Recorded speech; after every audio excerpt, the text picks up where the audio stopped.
All right. Last time we left off talking about the first cause of World War I. Of the four, we have imperialism, then militarism, nationalism, and entangling alliances. All four are considered just these major causes of World War I. Well, again, we finished with imperialism last time, and this time we're going to be focusing mostly on militarism. This one is fairly straightforward and simple. Basically, if you want to keep control... let's see if I can get this coming up. If you want to keep control of a big empire, imperialism, then you need to have the military in order to do it. And this isn't just something from the 1800s into the 1900s or just today even. This has been since the beginning of mankind's idea of quest of imperialism, however you want to put that, or when we began, what I mean by is like when we began starting to imperialize each other, creating big empires, conquering one another, building massive empires. I don't know if I just sounded redundant, but sorry if I did. The idea is, ever since mankind's been building big empires, we've needed big militaries to first take it and then maintain it. Just when we get into the militarism leading up to World War I, well, there's a whole new ball game being played at this time because of basically the Industrial Revolution. And anyways, I'll get to explain that in a second, but just to kind of take you down what it's talking about here. And the justification for militarism. Number one, the belief that it provides safety and can protect national interests. Well, that's been true for forever. That's true today.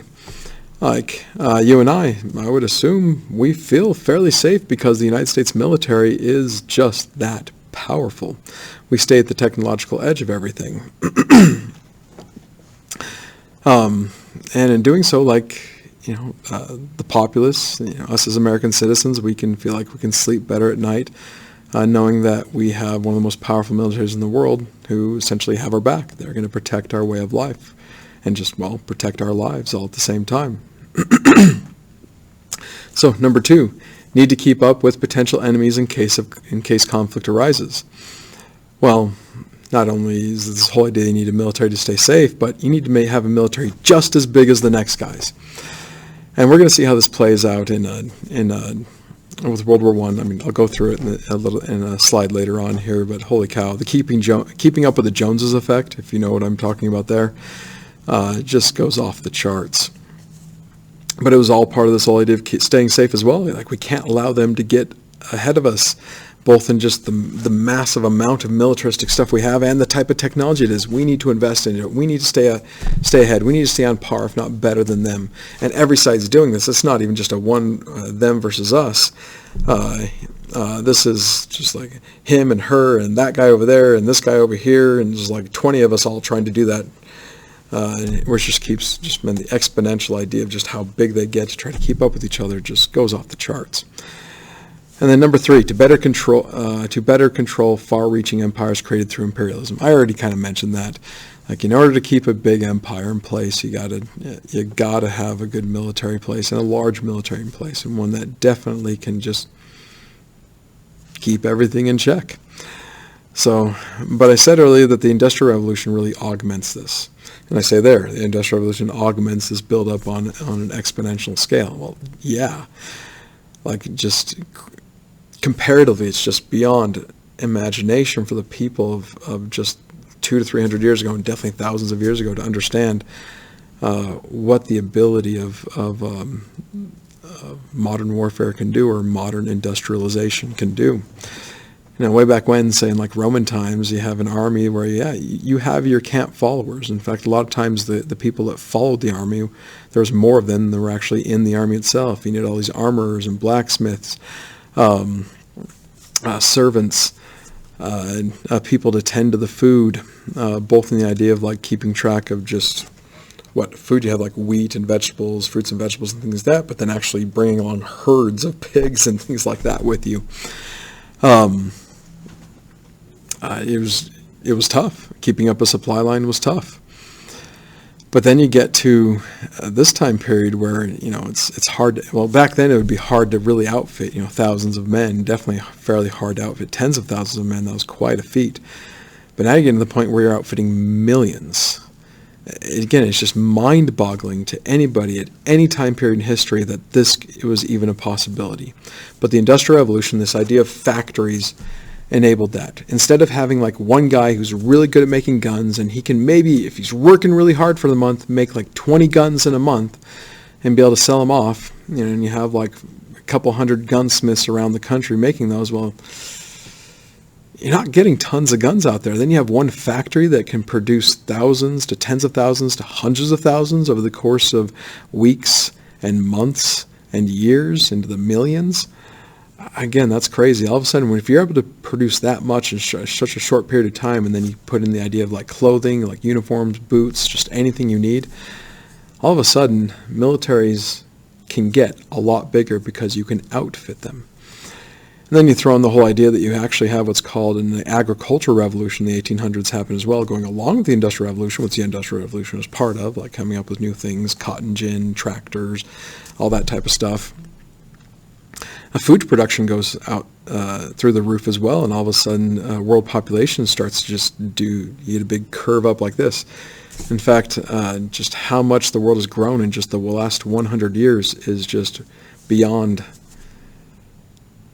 To go from 2 billion to 7 billion in basically 100 years is crazy when it took 6,000 years essentially, 6,000 years of civilized man, to just get up to the 2 billion. And then in 100 years you get to 7 billion. Like, industrialization is, and the agricultural revolution based off of it, those are big things. But also it means that things like warfare and the amount of destruction they cause also goes up on the exponential scale. And that's what we see with World War I. And no one really foresaw how bad World War I was going to be until it really happened. So that's why if you're kind of getting the picture I have for the side, there's a factory creating artillery. If I remember right, I don't know if that's artillery guns or if those are for like battleships. Sorry, maybe someone can help me out there. But on the bottom you got the munitions and just the literal millions, tens of millions of bullets and shells that are created. And I talk about it in class more. I don't feel like I can go into as much now, just time-wise, but they made it. Well, okay, I'm going to go into it. At least I'll shortly reference this. Basically, going into World War I, every modern nation felt like they had enough ammunition stockpiled to last for years to be able to prosecute a war for forever in a way. There's just so much they had. It's like, oh, it's not a big deal. And if I'm remembering this right, they pretty much went through all of their ordnance, or essentially their ammunition, with almost like the first month to 2 months of the war. And then they realized they were using up so much of it that they really had to enhance their production even that much more. So there's a lot of stories going through my head that go along with that, but just hopefully that's making sense. This is on an awesome scale compared to the rest of history, just something uncomprehendable to everybody else. Today I shouldn't say it's not a big deal, it's a big deal. But today we see this all the time. We know that millions of things can be produced. We're used to it. We want these things. We buy these things in our homes, not guns. And I guess people do buy guns. But I'm talking about just everything, from our clothing to, say, our TVs and things like that. These are produced in massive quantities, in the millions, tens of millions. So, now, this next slide is going to be basically showing this whole keeping up with the Joneses effect. Remember me saying this. Usually, at least I said this in class. I don't know if I said this in an earlier lesson, but standing militaries, especially in the 1800s, you don't get past the tens of thousands. A lot of times, especially in peacetime, your military is like around 30,000 or so, like 1800, if that, depending on which country you are. But then all of a sudden, you're getting into France with a peacetime army of 1.3 million. Great Britain is just 100,000, but I do need to give a little explanation there. That's showing how many men they have in their army, their land-based military. Most of their manpower is involved in their Navy, and they put most of their effort in the Navy. So if I put like their naval stuff on there, they'd just, again, be huge. But 100,000 is still not. That's still a lot comparatively. Russia, 1.4 million. Germany, 1.9 million, nearly 2 million men in peacetime that they could outfit and have ready to go. Austria, 450,000. Yeah, they're falling behind a little bit. No, they don't have a big navy to kind of offset it. They're not an island nation. They tried the best they could to keep up with the Joneses, but on this list, they're kind of the losers. So they just couldn't keep up with the rest as much. I could put more countries up there, but I feel like you're getting the idea. Now, this part, or the next picture, picture we're going to look at is just this whole idea of the technology aspect. Not only do you need to keep up with the Joneses and the idea of just the amount of stuff you have, like manpower, and then everything to outfit your army, also what you outfit them with.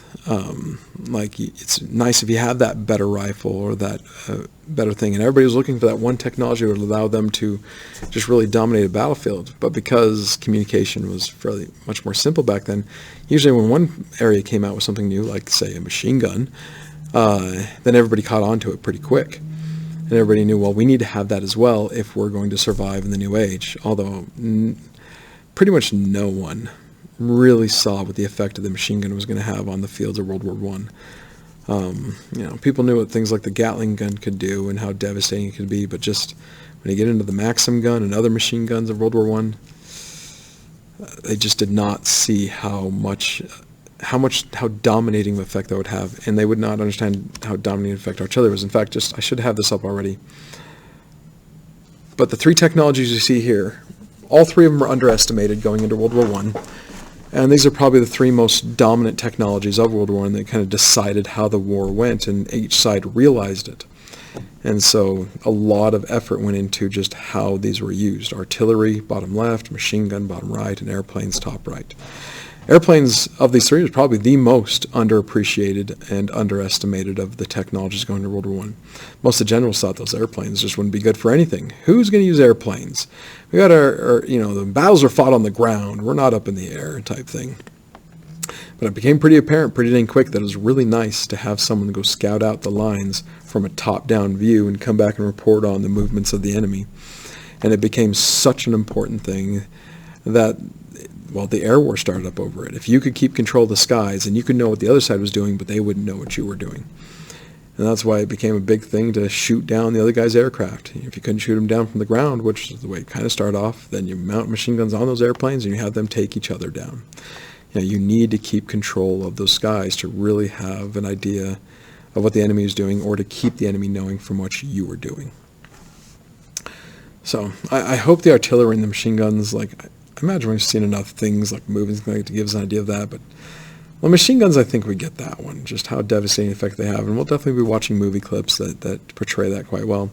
Artillery is one of those ones where we hear and know they're devastating, but I don't know if I truly understand myself. I've seen video clips of it, I see how it goes, but when I started reading accounts of men who go through the shelling that happens in a lot of these World War I battles, I'm coming to the end.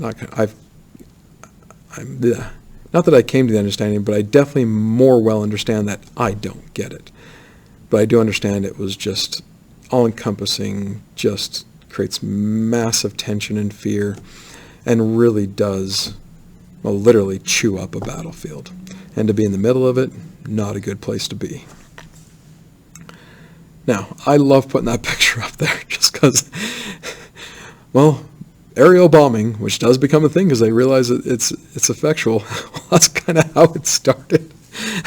The story that I've been told is just someone took a shell, put it in their lap, and just took off with a live shell just so they could drop it over enemy lines, and then they just added more onto it, things like the fins to help guide it down there. But it's one of those things you're just looking and seeing, okay, where am I dropping this? I get a kick out of that because we're used to the World War II carpet bombing stuff, and it kind of started at that point. Had to start somewhere. Anyways. Now, this isn't a dominant technology of World War I, but it definitely becomes a dominant technology of World War II, and is still a dominant technology today, and that is of the armored tank. Although the tanks of World War I, that one especially, went from 1.5 miles, 2 miles per hour max. You can walk faster than that thing. But they did do a good job of being bullet magnets. Now, no, those didn't come out until halfway to 2/3 of the way through the war. And there's a lot of speculation if they could have been used more effectively and stuff like that right off the get-go. But even though they didn't make as much of an impact on the war as maybe, say, the British and then later on everybody, because everybody adopts this technology, even the Germans over time would hope for, a lot of people saw the potential for it in future wars, and that's why we see World War II become this mobile armored armored kind of big tank battle in many cases. Well, heck, especially across Europe.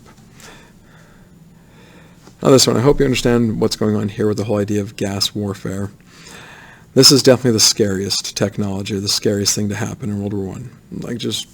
I talked about artillery being scary, yeah, but then you read stories about just what the mental thing, aside from the physical it does to you, but the mental fear that gas warfare put into the troops in the field, and then what it could do to you. It was just gone crazy. It's kind of interesting to note that of all these technologies we're looking at, this is the one that everybody was like, okay, we agree never to use this again. People still keep making chemical weapons, but this is the one they're like, okay, this makes war too bad. We can't have this anymore, gas warfare.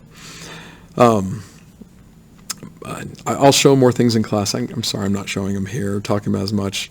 I'll give you one though. I remember seeing a picture of a gas victim from World War I, a British soldier, that his jaw was missing, and his tongue had what they call elephantitis, and it was wrapped around his neck twice. It was so long, just to try to keep his airway open so he could breathe. From what the little blurb I saw about this guy said, he survived the war. I don't know how long he made it afterwards, but he survived the war. Again, I guess he made it eating applesauce. I don't know, but just those type of pictures, that's scary. I mean, to just think that a gas attack would do that to you, that is just incredibly scary. And in the beginning, the gases they were bad, but they weren't as bad as they get. Like in the beginning, you get kind of those ammonia gases and stuff like that, where it's supposed to be an irritant. It's supposed to discombobulate you. But then you get to things like mustard gas. And oh God, I'm forgetting the other one that was really bad. Well, someone remind me. There was one that was really bad, but just, man, it touches you, inhale that. It's a merciful thing for someone to shoot you to put you out of your misery, because it's just that bad. Which, by the way, that happened a lot. Towards the end of World War I, both sides would actually give training to their soldiers on how to kill your friend, how to put them out of their misery, so they didn't have to suffer a long and anguished death when they get in a situation like gas warfare, or say in the hell of Passchendaele, if anybody knows what I'm talking about there. You get stuck in the mud. Man, there's some harrowing stories from there. I'm smiling when I'm saying this, I'm sorry, but just glad we're not there. Let's put it that way. And I hope we never have to go through it. Just reading about it is enough. I can only imagine what it's like to go through. So now this is a technology I think most people are pretty understanding of, the idea of a submarine. Yeah, I get this a lot. We're like, yeah, the submarines were around before World War I. Well, yeah, there were. We definitely have instances of it, like in the American Civil War. Who was it? Like in the Revolutionary War, there's this idea where it's something you could call a submarine. Anyways, but real submarine warfare, the way we think of it today, in its effect on the overall course of the war, that this could be the thing that could win the war, that really doesn't happen until World War I. And by the way, in both World Wars, World War I and World War II, in both cases, it is thought by military historians that the submarines were used to better effect, or earlier on, that the outcomes of the wars could have been very, very different. For instance, Winston Churchill said that the one thing he was truly afraid of in World War II was the effect of the U-boats on Allied shipping and just starving the British out to where they'd have to surrender. Now, I'm not going to talk too much about this one. I'll probably get into it later. But the like big, huge navies and battleships, the main thing I will mention, though, is just the technology transfer. World War I is 1914 to 1918. The United States Civil War, early 1860s, I'm getting my years right, 1861, 1865, I believe. I hope I'm getting that right. And it's basically just a 50-year difference. Yet, in the 1860s, we're still using wooden ships. Yes, we have the Monitor and the Merrimack, the first grade of the ironclads, and that transitions the world into, slowly at this point, transitions the world into more of these ironclad behemoths, the dreadnoughts and things like that, these massive battleships.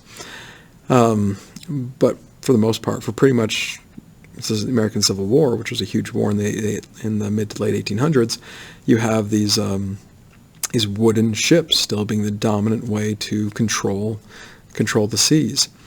But then within 50 years' time, you're getting these massive coal-powered and later on oil-powered just steel, again, behemoths. Like the class of ship going into World War I believe that was like the dominant class of ship, what were called the dreadnought class. So these were just huge ships that were just going to dominate the landscape. But anyways, I'm going a little bit long here, and we are pretty much finished, but I hope you're getting this idea of how militarism is a major cause of World War I, simply on the idea that, if I get my thoughts straight, with these big, huge empires, you need this big military to keep it under control. But as the other great empires build up big armies and navies, you need to build up big armies and navies. And as others develop new technologies that are just way better than what you had before, like that battleship versus the wooden ships of the 17 or heck 14, 15, 16, 17, 1800s, you need to keep up with that as well. And these countries sunk a lot of money into defense spending with the idea that we just need to keep up with the Joneses and get the bigger and better thing. So again, with that being said, we'll end the lesson here, and I'll see you in the next one where we talk about nationalism being a cause of World War I.